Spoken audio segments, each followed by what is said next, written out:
Good morning students. आज का हमारा टॉपिक है नॉलेज।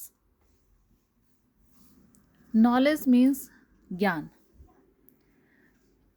नॉलेज ये हमारा टॉपिक है फोर्थ यूनिट का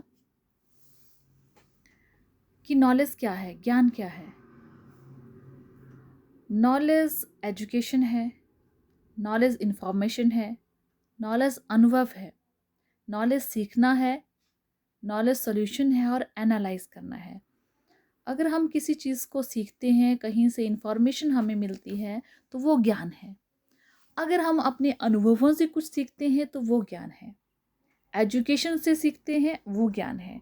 और किसी चीज़ को सीख कर समझ कर एनालाइज करते हैं वो ज्ञान है।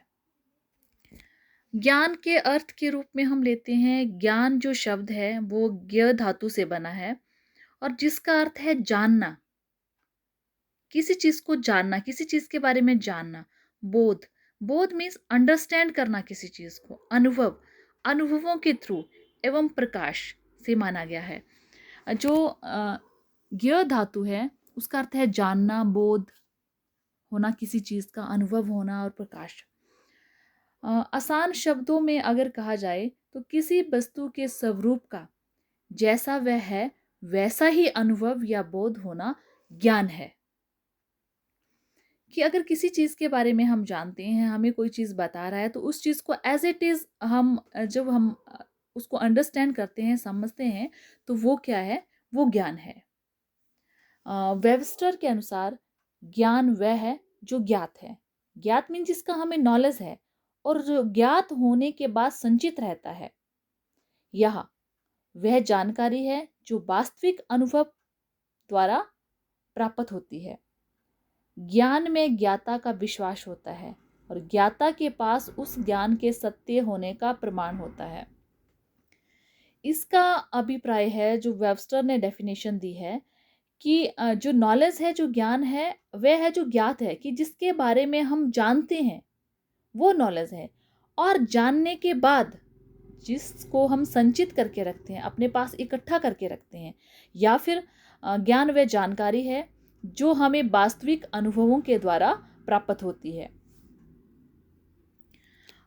अब जो ज्ञान है हमें कहाँ कहाँ से प्राप्त होता है, कि ज्ञान के स्रोत कौन कौन से हैं। मानव की जो 5 ज्ञानेंद्रियां हैं, जैसे कान, नाक, आंख, त्वचा और जीभ आदि, जो है ध्वनि, रंग, गंध, ताप और रस का ज्ञान देती है। हमें सभी को पता है कि सुनकर, देखकर, समझकर, फील करके हम किसी चीज़ के बारे में जान सकते हैं। तो इसका अभिप्राय यही हुआ कि जो हमारी 5 ज्ञानेंद्रियां हैं वो ही हमारे नॉलेज का स्रोत है। मीन्स अगर हम किसी चीज़ को देखते हैं और उसके बारे में जानते हैं तो वो ज्ञान है। अगर हम किसी चीज़ को सुनते हैं, सुनकर समझते हैं, तो वो ज्ञान है। अगर हम अपनी त्वचा पर, स्किन पर किसी चीज़ को फील करते हैं, जैसे हम ठंडे और गर्म का एग्जांपल लेते हैं, कि कोई ठंडी या गर्म चीज़ हमारे वहाँ पे टच होती है तो हम उस चीज़ का ज्ञान प्राप्त करते हैं कि ये चीज़ गर्म है या फिर ठंडी है। तो त्वचा के थ्रू भी हम ज्ञान प्राप्त करते हैं। इसके साथ साथ जीभ, किसी चीज़ को टेस्ट करना है, ये खट्टी है, मीठी है, कड़वी है, तो उस चीज़ के बारे में जो ज्ञान होता है तो हमें वो जीभ से ही पता चलता है। तो हम ये कह सकते हैं कि जो ज्ञान है, जो ज्ञान के स्रोत हैं वो हैं कान, नाक, आँख, त्वचा और जीभ। और इन्हीं जो 5 इंद्रियों को हम ज्ञान के स्रोत कहा जा सकता है, क्योंकि इन्हीं के थ्रू हम जो है नॉलेज गेन करते हैं, उस चीज़ को समझते हैं और बाद में उस चीज़ को संचित करके रखते हैं। ज्ञान किसी भी विषय को पूर्ण रूप से समझना है, उसका पूरा अनुभव करना है तथा समय आने पर उसका उचित तरीके से प्रयोग करना है। ज्ञान एक विश्वास है जिसे सत्य के रूप में स्वीकार किया गया है। और ज्ञान एक ऐसा बहुमूल्य रत्न है, या फिर हम ऐसा कह सकते हैं ये ऐसी महंगी चीज़ है कि इसको कोई चुरा भी नहीं सकता है। जो हमारे पास नॉलेज है, जितना हम बांटेंगे इसको उतना ही हमारे पास जो नॉलेज है वो बढ़ेगा, इसे कोई भी चुरा नहीं सकता है।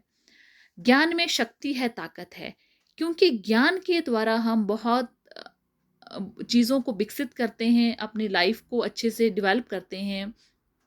हर किसी चीज़ को अंडरस्टैंड करते हैं, हम अपनी लाइफ में एडजस्ट करते हैं, और ज्ञान वे शक्ति है और ताकत भी है। ज्ञान कभी भी समाप्त नहीं होता। ज्ञान कभी भी समाप्त नहीं होता है, क्योंकि ज्ञान जितना हम और जानने की कोशिश करेंगे, जो हमारा नॉलेज है वो और बढ़ता जाता है। ज्ञान सत्य तक पहुंचने का साधन है। किसी चीज़ का नॉलेज प्राप्त करके ही हम सच्चाई तक पहुंच सकते हैं। इसलिए ऐसा कहा जा सकता है कि जो ज्ञान है वो सत्य तक पहुंचने का साधन है। ज्ञान धन की तरह है, जितना एक मनुष्य को प्राप्त होता है वे उतना ही ज़्यादा पाने की इच्छा करता है। क्योंकि धन का भी ऐसा है कि व्यक्ति के पास अगर थोड़ा सा धन है तो वो और ज्ञान का भी ऐसा है कि व्यक्ति और ज़्यादा ज्ञान प्राप्त करने की कोशिश करता है। ज्ञान प्रेम तथा मानव स्वतंत्रता के सिद्धांतों का ही आधार है। ज्ञान को हम ऐसा कह सकते हैं कि जो मानव स्वतंत्रता है, जो आदमी फ्रीडम से अपने लाइफ को जीता है, उन्हीं ही सिद्धांतों के ऊपर आधारित है। ज्ञान क्रमबद्ध बढ़ता रहता है, एकदम अचानक से नहीं मिल जाता। ये जो पॉइंट है, जो ज्ञान क्रमबद्ध बढ़ता रहता है, एकदम अचानक से नहीं मिलता। ये हम जैसे हम पहली क्लास में होते हैं, दूसरी में, तीसरी में, तो थोड़ा जो है हमारे ज्ञान में बढ़ावा होता चलता है। ऐसा नहीं है कि हम पहले ही 10th की बातें सीखते हैं या 9th की हमें पहले ही पता चल जाती हैं। जब बच्चा 3 या 4 साल का स्कूल जाता है तो वो वर्णमाला सीखता है, गिनती सीखता है, धीरे धीरे अक्षरों को जोड़ना सीखता है, सेंटेंस बनाना सीखता है, फिर उस चीज़ को समझना सीखता है। मीन्स ज्ञान को अचानक नहीं मिल जाता है, इसे धीरे धीरे जो है क्रमबद्ध बढ़ता जाता है कि जैसे जैसे हम थोड़े बड़े होते जाएंगे वैसे वैसे हमारे ज्ञान में वृद्धि होती जाती है और हम उन चीज़ों को अंडरस्टैंड करना शुरू कर देते हैं। ज्ञान की कोई सीमा नहीं होती। हम ऐसा कह सकते हैं कि हमें पूरी उम्र भी हम लग जाए तब भी हम पूरी तरह से सारी चीज़ों को गेन नहीं कर सकते हैं, कि ज्ञान की कोई सीमा नहीं है। इन्हें हम काफ़ी जब तक चाहें हम किसी भी चीज़ का नॉलेज ले सकते हैं। ज्ञान की पुष्टि की जा सकती है। ज्ञान सुनिश्चित है। तथ्य तथा मूल्य ज्ञान के आधार पर माने जाते हैं। अगर किसी चीज़ का हमें लॉजिक देना है या जो कोई वैल्यू है, उसका आधार, उसका बेस भी क्या है? ज्ञान ही है। शब्दों के अर्थ, शर्तें, विचार ज्ञान के आधार के रूप में ही कार्य करते हैं। तो आज हमने देखा कि नॉलेज क्या है, किसी चीज़ को अंडरस्टैंड करना, अनुभवों के द्वारा, एक्सपीरियंसेस के द्वारा, और उस चीज़ को समझना और उचित समय आने पर उसका प्रयोग करना। और जो ज्ञान के स्रोत हैं वो हमारी ज्ञानेंद्रियां हैं, क्योंकि ज्ञानेंद्रियों से ही हम किसी चीज़ के नॉलेज गेन करते हैं। मैंने पहले भी इसमें इसी चैप्टर में एग्जांपल दिए कि जैसे देख कर किसी चीज़ को हम ज्ञान प्राप्त करते हैं, फील करके हम ज्ञान प्राप्त करते हैं, किसी चीज़ को सुनकर ज्ञान प्राप्त करते हैं, लिख कर हम ज्ञान प्राप्त करते हैं। तो जो हमारी ज्ञानेंद्रियां हैं वो ही हमारे ज्ञान का स्रोत है, कि इन्हीं ज्ञानेंद्रियों से हमें ज्ञान की प्राप्ति होती है। Thank you.